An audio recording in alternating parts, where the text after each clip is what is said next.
فوز بالصدف. لا مو بالصدف، كان اسلم من كل قلبي، مو مجامله يعني، لا كلام صدق.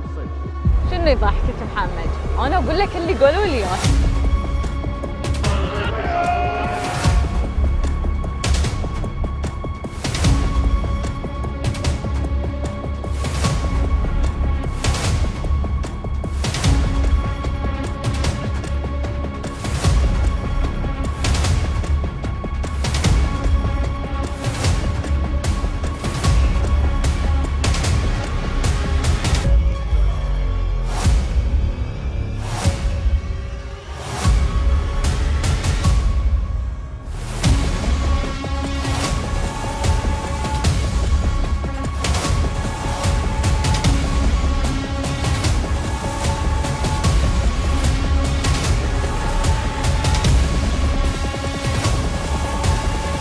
Ahead of him in the picture and the blue colours inside the final solo lane coupling David Eagle Jawara.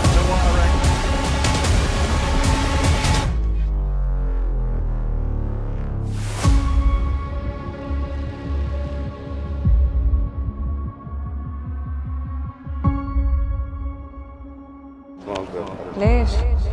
الناس تتغير وما في شيء ثابت، هذه أكيد.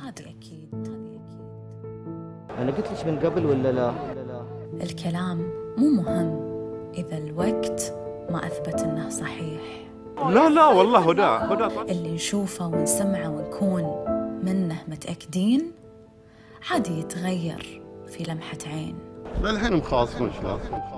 حاول تفهم في شنو غلط وليش، تعال احسبي من ظل يحاكيش، ولا تحاول تخلي أي شيء على حاله لأنك بس ترفض التغيير. لا وحتى إذا حاولت مرة ومرتين ويمكن أكثر أكيد، ما تضايق خاطري. استسلم لأنك تعرف أنك بذلت كل المجهود عشان تحافظ على اللي حولك وعلى اللي تبغيه، بس ما أعتقد أنه بيكون يعني في فرق. يمكن ما في شيء أكثر تسويه، بس المهم خلي يدك بيد اللي تعرف أنه مستحيل يتغير عليك.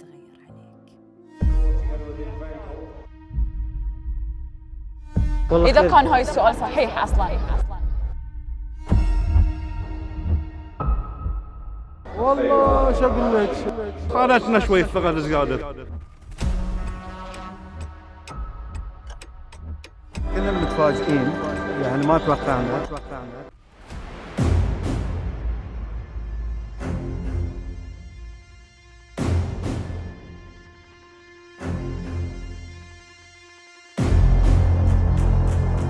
والله في وجهة نظري يعني أرشح أصلان بصراحة، رغم الوزن وقست يعني 63 كيلو بعد أرشحه. ما شاء الله على أصلان، قاعد في هذا الموسم مبدع. والأغلب ممكن يرشحون أصلان، بس بعد شنو اللي ما بيخلينا نقول أصلان؟ أنا أتخوف من المسافة والحصان يعني راكد ريسين. اليوم أتوقع ريتوت الشوط أكيد، بس حصاننا الحمد لله في الفورم، أسبوع عن أسبوع قاعد يتطور الحصان.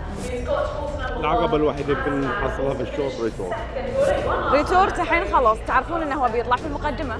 يا ريت بيخدمنا إذا يطلع في المقدمة. بيخدم أصلان. عم أتوقع أن أصلاً بيطلع في المتقدمة، ورتوت بيقعد في المركز الثاني، وبتكون منافسة شرسة يعني للنهاية. أتوقع هاي سيناريو السباق اللي بيصير. بس شلون إذا ريتورت طلع في المقدمة بيخدم أصلاً ما يبي يكون في المقدمة؟ لا من عقب الفوز الأخير؟ لا يبي بيس سريع، ذاك الأسبوع ما حصل له بيس، اضطر هو يمشي قدام. أوكي. فإذا حصلنا البيس ميكر لا بينتظر. الحصان غلب يا من ورا وغلب من قدام، ما عندنا اي مشكله. Locked away in the stalls now, and away they go, racing over the 2,000 metres trip here. Just being cajoled along early on. There's Al Mukhtar on the inside. ريتورت ما طلع في المقدمة. دائما تطلع؟ ها؟ دائما هي يطلع قدام؟ ريتورت ايه عادة يعني متوقع انه هو بياخذ الليد. لا ريتورت ولا اصلان. وزن 63 62 غريبة. مسافة 2000 متر. بيس ما في بيس بطيئين. Shoot, but it's the leader Al Mukhtar leading by about a length and a half to 2 lengths then to Al Afour racing in second. الشوط صار بطيء نوعا ما، والاثنين اللي توقعناهم يكونون في المقدمة خلف المجموعة. يعني في أمل بنقول الشوط لصالح ميمونة مثلاً. والله ميمونة صراحة في هذا الموسم ما قدمت، يعني أنا أقول هذه الفرس يعني من خيرة الجياد، بس هالسنة ما ركضت، يعني أتوقع بعد يبغي لها ريسات وبتكون يعني فرس تنافس. ما خايفين من ميمونة؟ لا. ليش؟ لأن غلبتوها؟ غلبناها فرق يعني 12 طول. عاد اليوم كثر بتتطور. عاد اليوم جابر مستعين بتشارلز بيشوب. اي لأن الجوكي مالنا طاح ذاك الأسبوع. ف صادق ايزي على اليوم، يعني الجوكي ما اعتقد راح يغير فيها شيء. فرس عندها كلاس، صارنا تطور. ميمونة ستيل سيم كلاس. Back straight here. Field spread out by good 6 lengths in fact. يعني نقول ما في أمل ميمونة خلاص. ميمونة والله فرس كانت عند فوزي يعني تأدي، كانت تجي في المراكز المتقدمة. كان يا زمان كان غير الحال غير. يعني الحين معاكم قوية ميمونة؟ لا زين ان شاء الله. اوكي. شاطر زين. فهل ان هي تعود لمستواها وتتقدم من الخيل او بتظل نفس ما هي؟ ما ندري. Aslan, who's just been given the hurry up now as they begin to race inside the final half mile here, and they're about to turn in. ليش ما ذكرت العافور؟ لأنه ما شفناه من كاس الافتتاح؟ العافر في آخر مشاركاته جاء المركز الرابع ورا الحصان إيبك. طبعا العافور حصان مو سيء ولا استبعده من المنافسة. إذا يقدم ركضته مالت كاس الافتتاح يمكن يدش المنافسة. ليش لا؟ صعب يعيدها، يعني ما شفناه إلا في كاس الافتتاح. ما حصل يمكن المسافة، ما حصل الشوط اللي تبي سوتهم يعني. Al Afour who goes sweeping by, slightly hampered there on the inside there. تتوقعون الحين ممكن المختار يوصل، خصوصاً اللي معاه اليوم مارشالز مو بأحمد مكي. يصير إنه يعني ينفع الوزن، ومع أنه رغم الوزن 63 و62 على ريتورت و63 على أصلان. Rein back a bit here. Down they come towards the final 200. Al Mukhtar. إذا قلنا هو المنافسة بينه وبين ريتورت معناته أن الوزن ما بيأثر، لأن فرق كيلو بينهم. صح طبعا في فرق كيلو بينهم، بس في خيل مثلا تتحمل الوزن، في خيل تقول لك عادي خل علي وزن وبتركض وعادي بتغلب، وفي خيل ما تتحمل الوزن. سؤالنا هل اصلا بيتحمل هالوزن او لا؟ من يفوز؟ Hand over fist on the outside. It's just Retort who's mastered من يفوز؟ but don't rule out Aslan. It's a sustained run as they race with 100 metres left to go.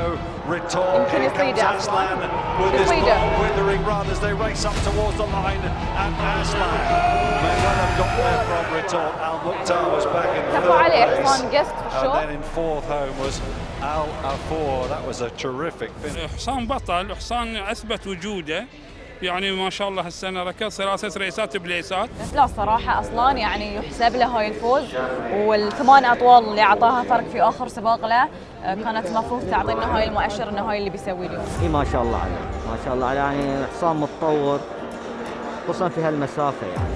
فعلا كنا قبل السباق انا رشحت لك اصلان، وكنت مصر على اصلان انه هو يفوز رغم الوزن 63 كيلو والمسافه 2000 متر، لكن صراحه قدر انه يخطف الفوز من ريتورت.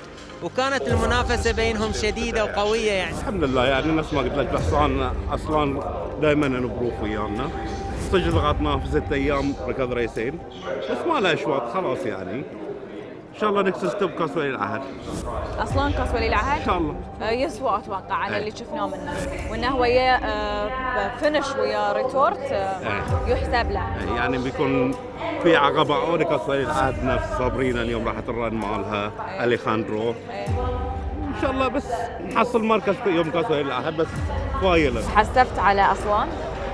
لا بالعكس يعني، وانا قلت له جليل من اول فوز فاز الحصان، قلت له من كل قلبي مستانس له.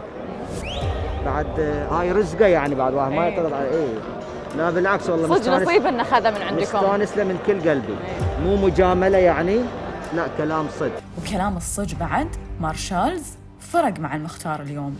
لا ما شاء الله، انا قلت لك قبل ان المختار اليوم هو ثالث مركزه، ثالث عقب المرشحين اصلان وريتوت. والحصان شفناه يعني كله يجي متاخر، الريساته مركز رابع، واليوم المسافه تمدد فيها اطول ورشحناه يعني، بس ما يقدر على اللي هو ريتوت ولا يقدر على اصلان. والعفور صراحه صدق بطل كاس الافتتاح، بس لحد الحين ما شفت له فوز ثاني. انا قلت لك من قبل ولا لا؟ شنو؟ كاس الافتتاح ما يطلع ابطال. صدق قال لي، صدق قلت لي كاس الافتتاح ما يطلع ابطال. فوز بالصدف. لا مو بالصدف، الحصان الفت في يوم الريس هو اللي بيفوز. بس مو معناته يعني ان الواحد يقول عندي بطل، لا صح. بس شنو كان يقول الفارس؟ يقول صادهم في الكسره، المختار ما ضرب الريل وطلع عليه، صارت يعني مشكله في الكسره الماضي، لان عافور كان ورا. يمكن هو اللي دعمه ماضي يعني لازم نروح نشوف الشريط عشان ندري وش صار. بس تتوقع هاي اللي اثر على المختار في هاي السباق، ولا اصلا وريتورت طبعا كانوا في مستوى اخر؟ لا هم كانوا من قبل الشوط نصهم افضل، بس كان المختار يقدر ينافسهم ازيد لو ما صار هالشيء. يقدر يقدم ما يكون وايد بعيد. اكيد لانه ياخره شوي. يستاهل جليل، يستاهل. ما يحاكيني جليل ليش بعد؟ ما ادري، يقول من العم سولفه ما اعرف. انت عجل تعال احسبي من ضل يحاكيك؟ انت بس انا والعفو انت بس ما ضل.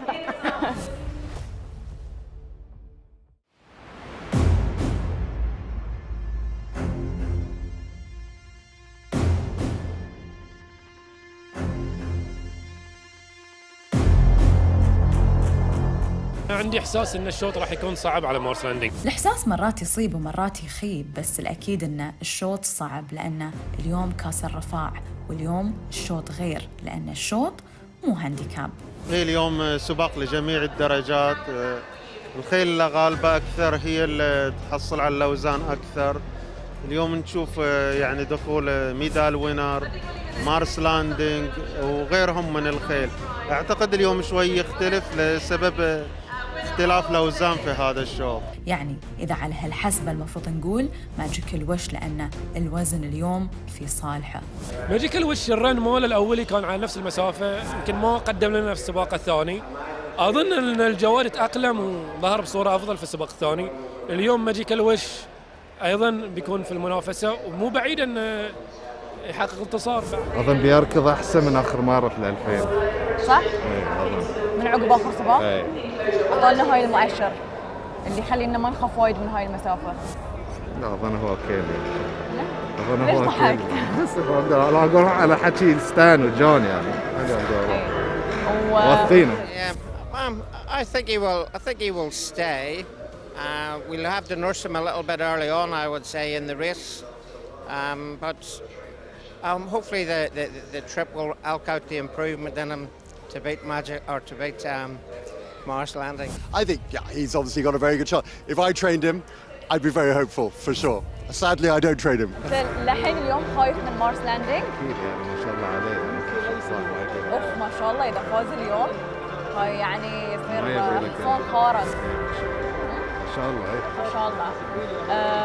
بس تتوقع ليش الشيخ سلطان دخل ميدل وينر معاه؟ ميدال وينر حصان خطير وحصان قوي.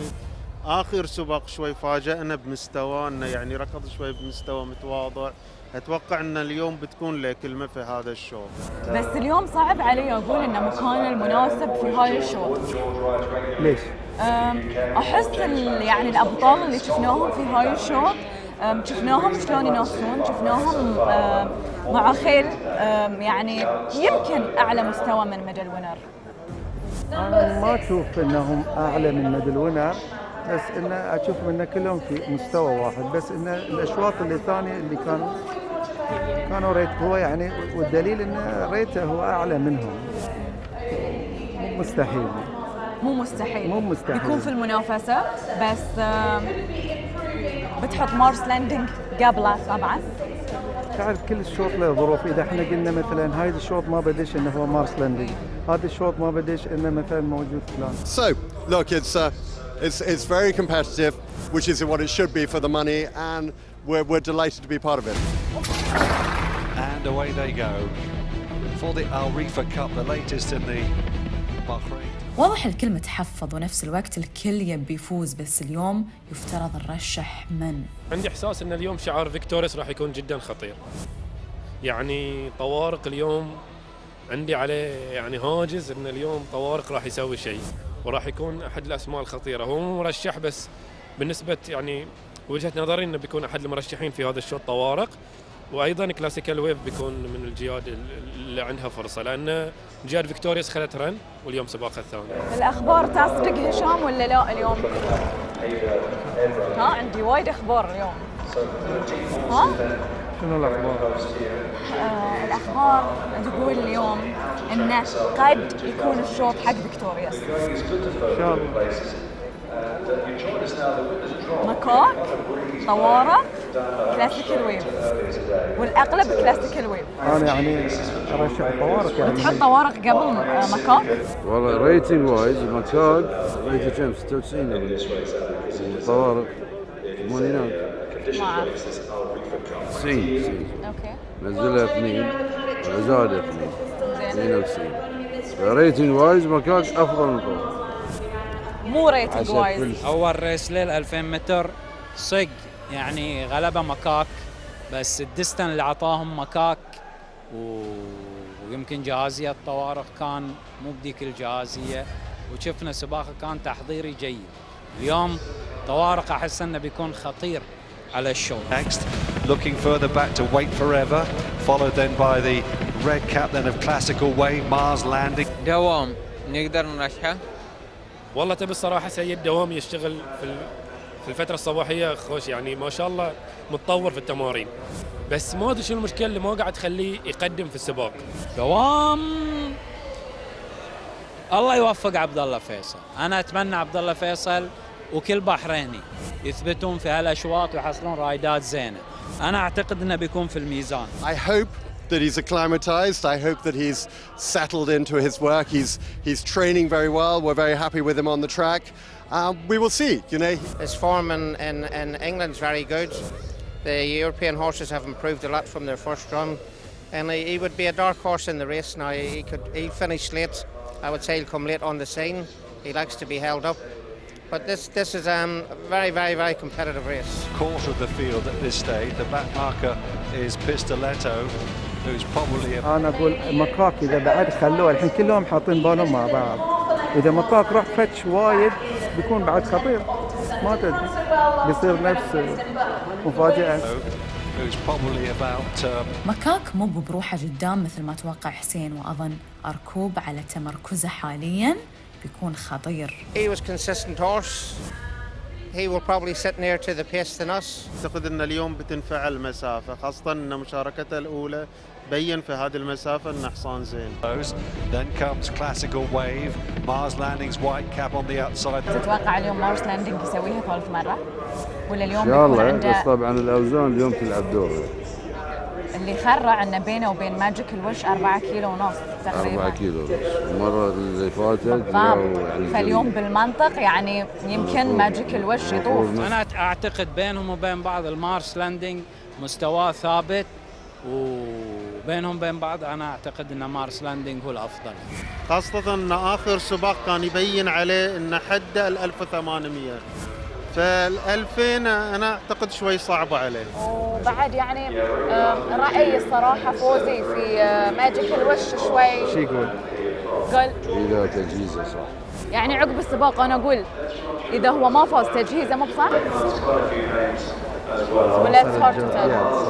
اقول لك من الحين عقب الريس. فوزي حط دوبه ودوبهم ما يتوب. Begin to straighten up now for the judge, and it's quite a decent gallop being set here today. في خيل وايد غير ماجيكال وش بعد، الكل قاعد يتمرن والكل قاعد يطمح انه يفوز بهاي الكاس. ما حد اليوم جاي هني عشان يقول بعطيهم المركز الاول وباركض للثاني والثالث. الكل قاعد يركض خيله اليوم يبي يفوز. يلا او احمر الشيخ سلطان او احمر الشيخ ناصر. انا اليوم قلت لك هاجس مالي واحساسي فيكتوريوس راح ينتزعون كاس الرفاع. With Tawarek's striped cap as well. Mars Landing is now taking off behind them in the white cap. He's got quite a bit on though. Arkoub is ahead of him in the pink and blue colours. Inside the final furlong they come, and it's David Eagle on Tawarek from Arkoub, Justino and Mars Landing. Tawarek is out in front here, and Tawarek is going to run out a pretty convincing winner. He beats medal winner in the second place. Arkoub third, Mars Landing.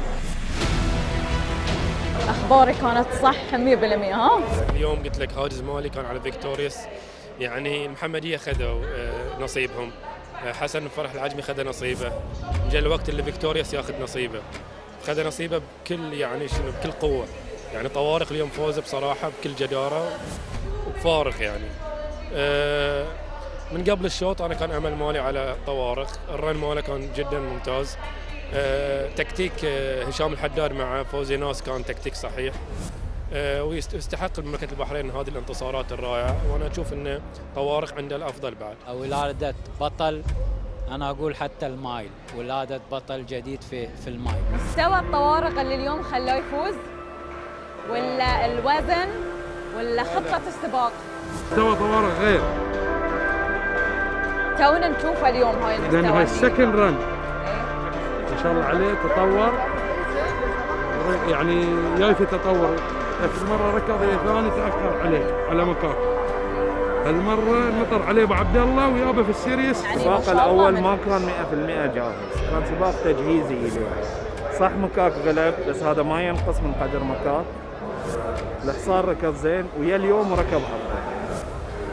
ايه يعني يحسب له المستوى اللي قدمه لانه ثاني سباق، معناته هو تجهيزه وتطوره كان ترى في وقت قياسي مو وقت وايد طويل. صح؟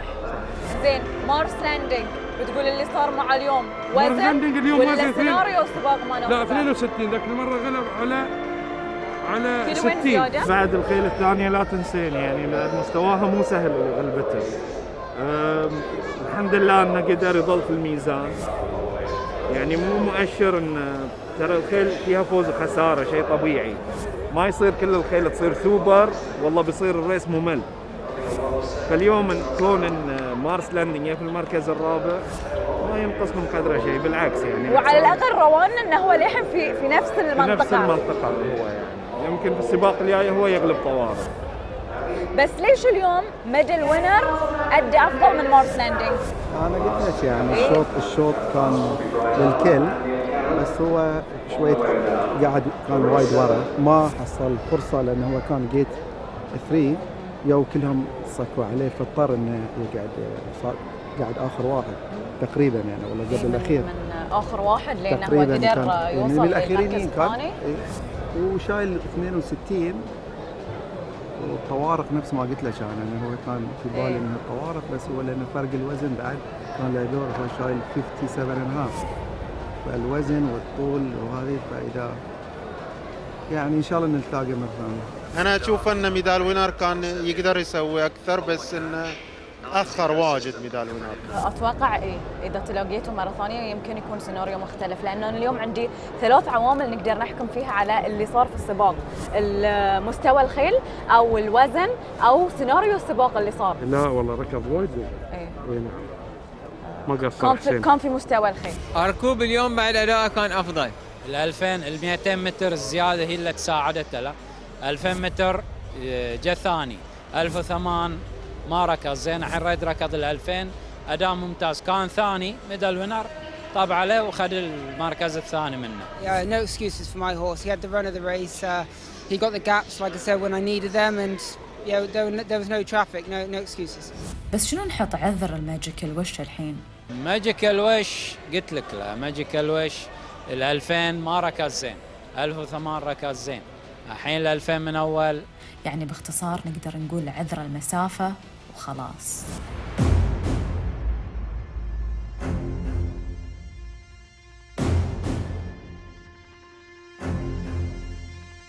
الشوط مفتوح ما تدري، الحين ترشحين حصان يجي حصان من ورا مو على البال يجي يعني. في هاي الشوط الصراحة ايه اقول لك لا مفتوح.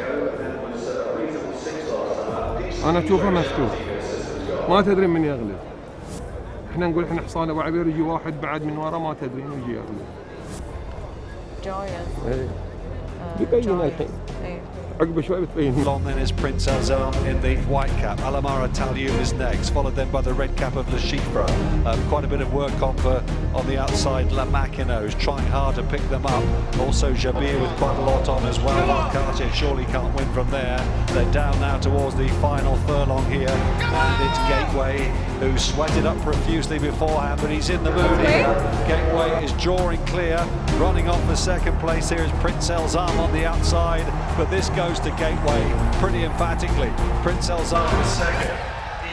Gateway مفاجأة ولا نقول ما حد حط البال عليه؟ ما بقول ما حد حط البال عليه، حصان هاندي كفر في هالتصنيف، في هالمسافة، في هالنوعية من الأشواط، هالستايل، يكون مرشح، يكون مو مرشح، يكون خطير. خلينا نكون واقعيين، يكون خطير حصان إذا يسوون له الشوط مثل ما يبي، يوصل آخر 600 متر، الحصان يكون غير. اللي عسى واحد يجي يغلبه في النهاية. ومو كذا شوط ضاع عليه بنفس الطريقة، إنه يجي له أحد يغلبه. نحتاج نوقف شوي عند هالكلام، نحتاج نوقف عند جيتوي، نحتاج نوقف عند اللي صار في السباق. سباق هانديكاب من 0 إلى 80 اليوم نقدر نقول برنايل برايد هو المرشح في هاي الشوط، خصوصا انه هو داخل السباق كقست. هذه كان اول شيء بنقوله. ما اعرفه صراحه. حصان جليل؟ اي ما قد مره يعني شفته، بس اشوف انه سابق ذاك الاسبوع شوط ايكو سيستم جاي ثالث. توني خلينا نشوف. ما اعرفه صراحه. يعني هني بتساليني بقول لك غلب فجر مقبل وغلب ايكو سيستم. فيعني انا قاعد اقول لك عن حصان غلب. وثاني شيء تتوقع ايكو سيستم عرفوا شنو مشكلته اخر مره؟ مسافه الخيل كانوا احسن، يبي الابعد. الحين رحنا ويا ال1006 وخذنا ابراهيم عشان الوزن. اليوم هاي الخيل في مستوى؟ اذا ريته 79 والشوط 0 to 80 اكيد في مستوى. لا الحصان صاير يعني نشوفه احنا بالتمرين. ايه مو بالحصان العامي. شوف سباق مو اوكي. شنو يضحكك محمد؟ انا اقول لك اللي قالوا لي، انا مالي شغل. والله كل واحد يتكلم حر يتكلم.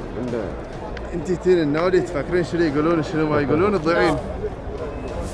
تشوفه الحين اليوم. احتاج يعني يمكن دليل على عكس الكلام. ما اعرف اذا صراحه ايكو سيستم اليوم بيقدم او لا. الدليل شفناه في السباق. Yeah, wide outside two together there with the check cap and sleeves of Ecosystem, who sits handily as well at this stage. بس حتى مع المركز الثالث جيتوي ما شاء الله فرق الوزن شويه، حصان صغير اول مره يحصل شيء.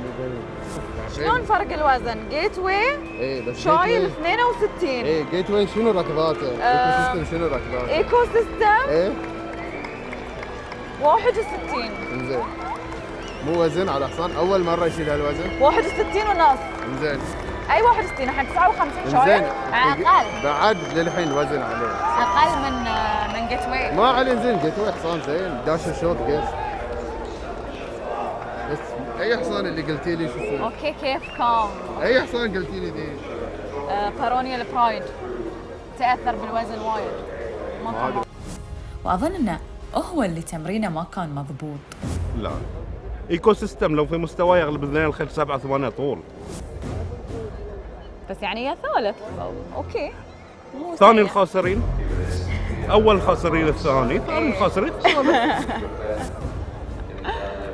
اي صح، اي صح، يعني ما ادري، بس توقعت انه يكون أسوأ من كذي، يعني يوم انتم كنتوا شايفين تمارين شوي مو بذاك الزود. يعني بس سبحان قلت وي الله. فرق. ايكو سيستم من نوعيه الخيل شوي ما تحب الستايل، تحب هي نفس ما غلب جيت واي يحب ايكو سيستم يصير نفسه، او يكون بيس الشوط سلو علشان يجي يفنش على الخيل. حصان يعني ما راح لفوق ولا نزل تحت، حصان هانديكاب، اليوم خسر باكر نشوفه يغلب. انا ترى لي انه يعني خيل حيدر كلها ما قاعده تركض زين هالاسبوع يعني بالذات، ما شفناها تركض. امورتا الاخير اليوم ايكو سيستم بعد ورا، ففي مشكله عندهم. وعموما ترى ايكو سيستم واللي وراه صعب نفاضل بينهم حتى بمراكز، الكل كان تقريبا قريب، بس ترى ايكو سيستم طاف برونيل، طاف حتى جيمي اسيل. جيمي يعني 1006 تو ماتش فور، زين. ما في اشواط، وين الركض؟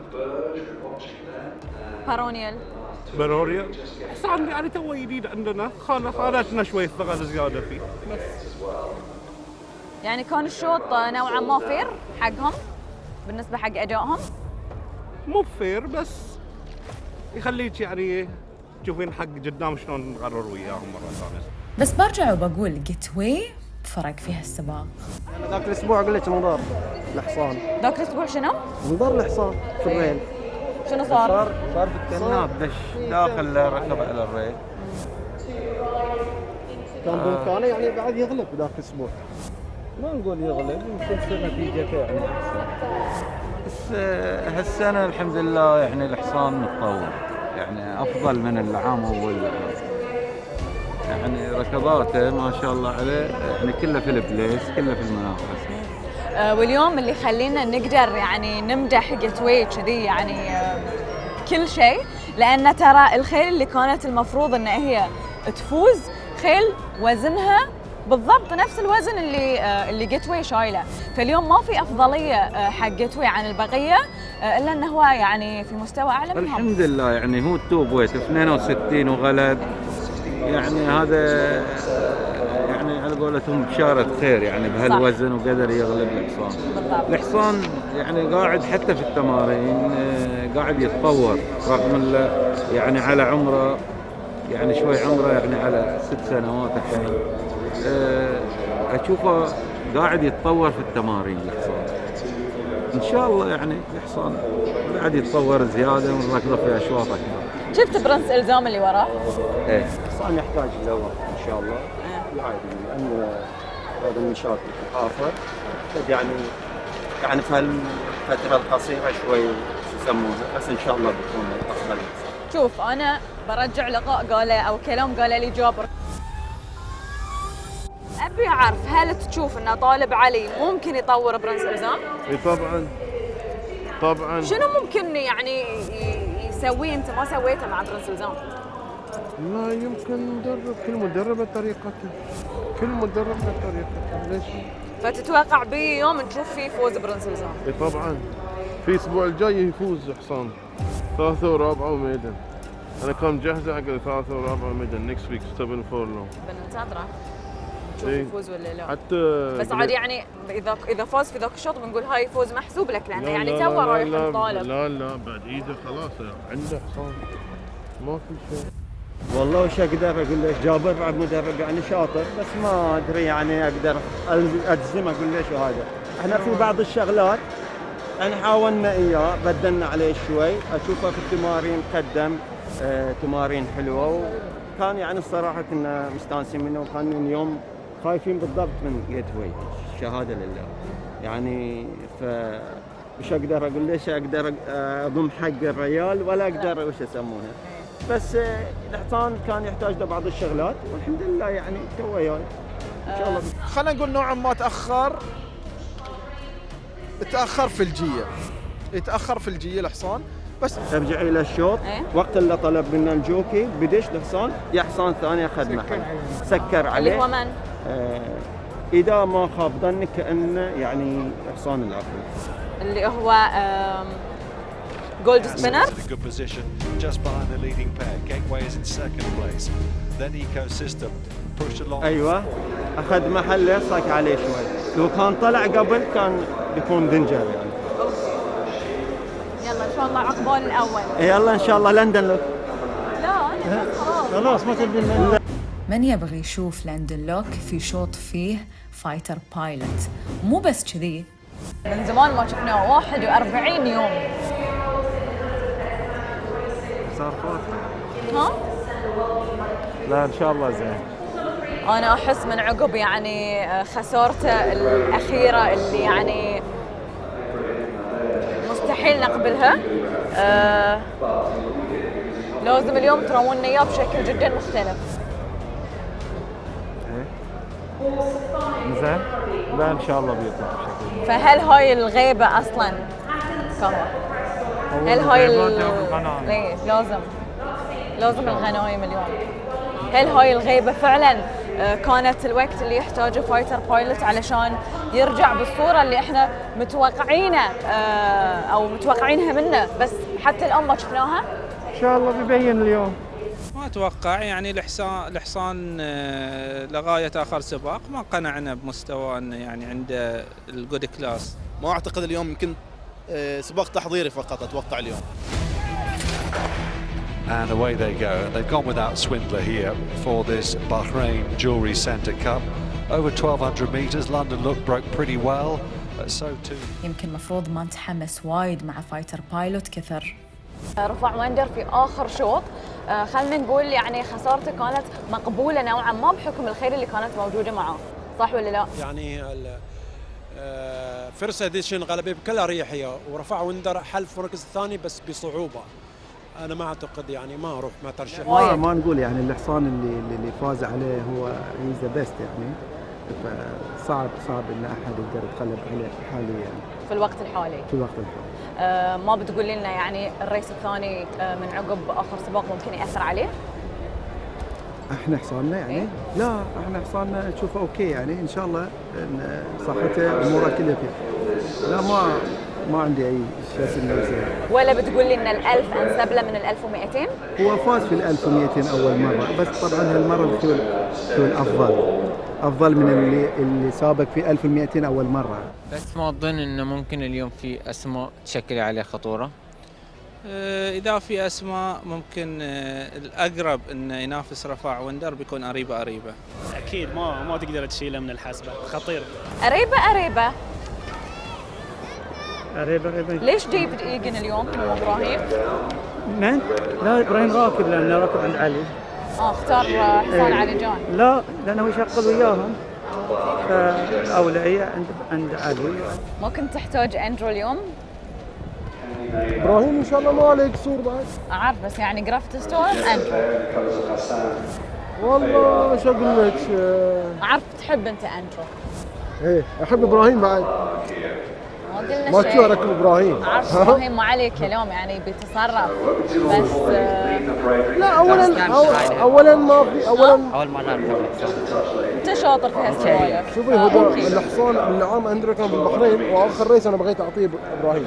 اندرو ركبها اشواط زينه وما ركبها اشواط زينه، فاليوم الحصان اعطيت ابراهيم وياي في الاسطبل يعرف الحصان ويعرف مستوى الحصان، وان شاء الله شوي يعني مدكك شايف ريسات وكل شيء. اذا خدم الحصان خدم الشوط ان شاء الله ما بيقصر ابراهيم بعد. ما بيقصر يعني لازم كلش ما يكون بعيد عن رفاع وندر.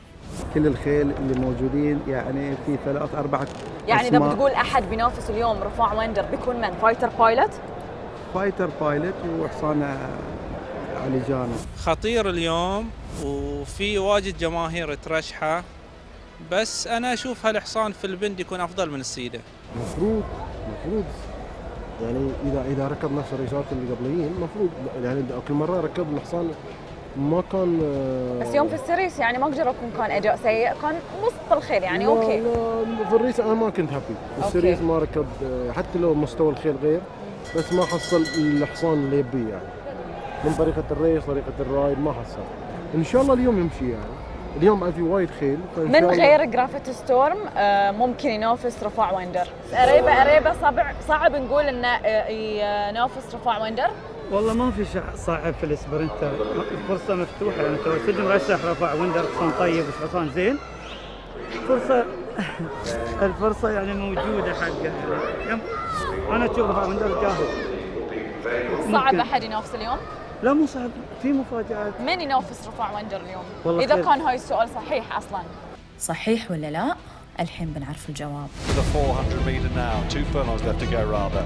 Down the centre, London Look just in front now, but there's a lot of chances. Here comes Allrag in the white cap down the centre of the course together with Inveigle. Over on the far side, Graphite Storm is running on, you know. On the near side, Fighter Pilot is bursting through together with Albarg next to the rail. Fighter Pilot in front here as they race up towards the line, and this goes to Fighter Pilot, who came through to win well. Albarg in second, Arriba in third, and over on the far side. سويت في هال 41 يوم؟ الجواب الله يديم. ما شاء الله من حال لحال.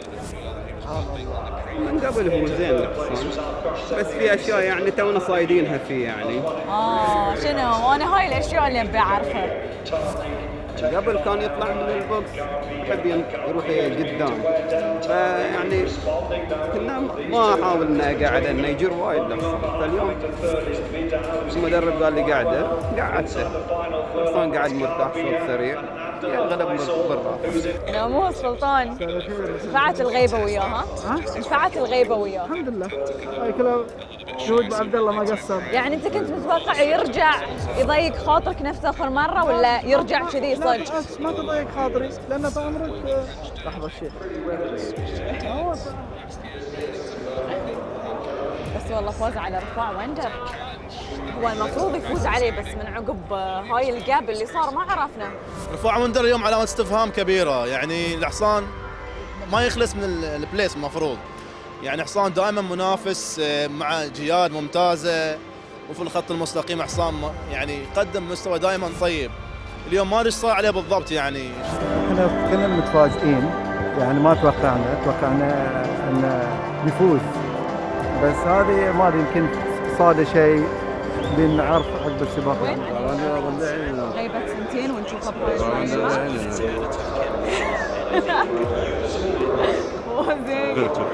تقولي عقد ترى اكيد زعلانين، الحين هم يعني مصطدمين من الاداء. هي الاخيره يعني فن كامل. something wrong.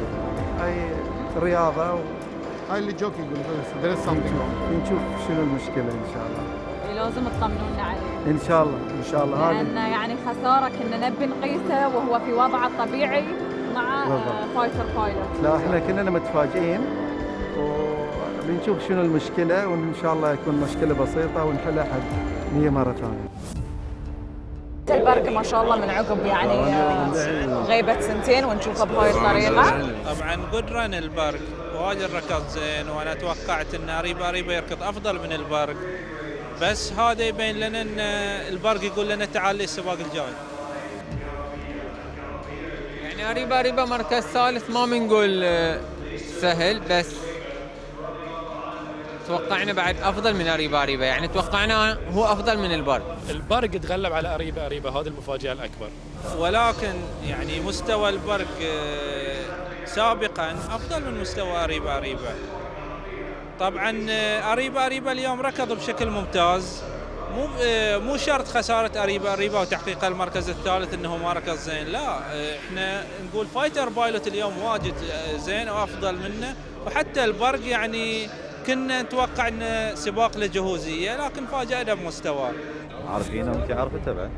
سنتين حسن ما شاء الله، يعني انه هو ثاني ورا فايتر بايلوت اليوم، انا متفاجئه من اداءه. توقعت يعني يحتاج يجهز شوي. نعم هذه نعم هاي النقطه يعني صحيحه. شفت الخيل اللي وياه من طول الموسم وهم يركضون، فتشوف البرق من اول مره كذي يعني الله يبارك. صفق حق البرق ان شاء الله. صح؟ ان شاء الله. تفاجأت من اداءه؟ لانه مو بجاهز. إيه؟ عارفين ان احنا مو بجاهز. إيه؟ وهذا اللي خلانا نتفاجئ فيه. ولا كحصان مستوى عارفين ان عنده هاي المستوى وازيد.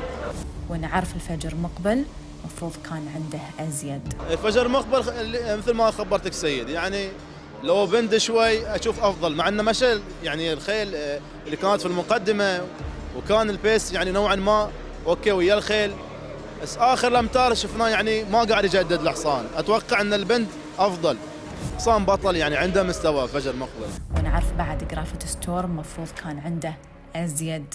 اللي ضر جرافيت ستورم في هذا السباق انه صار بروحه، يعني الجواد لو كان ويا الخيل ويا اللمه بيكون افضل بيأدي، يمكن كان بروحه في الريل الداخلي، لهالسبب انا اشوف انه كان تايه. بس كلمتين باختصار، ابو عبد الله فوزينوس داهيه، يثبت سباق عن سباق انه هو داهيه. يعني جواد يغيب عن السباقات 40 يوم اكثر من شهر، ويجي من بعد ال 40 يوم ويتفوق ويتغلب على هالجياد بهالشكل. شنو سوى له من ريكفري عشان يرجع هالحصان لهالصحه؟ هالسؤال بصراحه ابهر الكل، فاجئ الكل، ما كان احد مرشحه قبل الشوط 100% يفوز. فوزي لديكم لا خوف عليكم.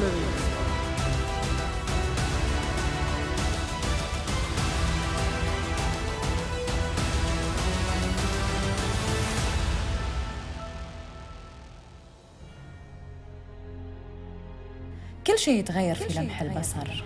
لازم تعرف متى الانتظار يسوى ومتى لا، لازم تعرف تكون مع من وتبتعد عن من، وشنو اللي بيخليك توصل للنتيجة اللي تبغيها. سوي المستحيل عشان يكون كل شيء مثل ما تبغيه، مثل ما تتخيله، بس لازم تعرف متى تستسلم ومتى ترضخ. في النهاية كل شيء يتغير، بس اللي يدك في يده من أول الدرب عمره ما يتغير. فالنهايات ليست إلا بدايات، ولكل سباق بداية أخرى عند أهل الخيل.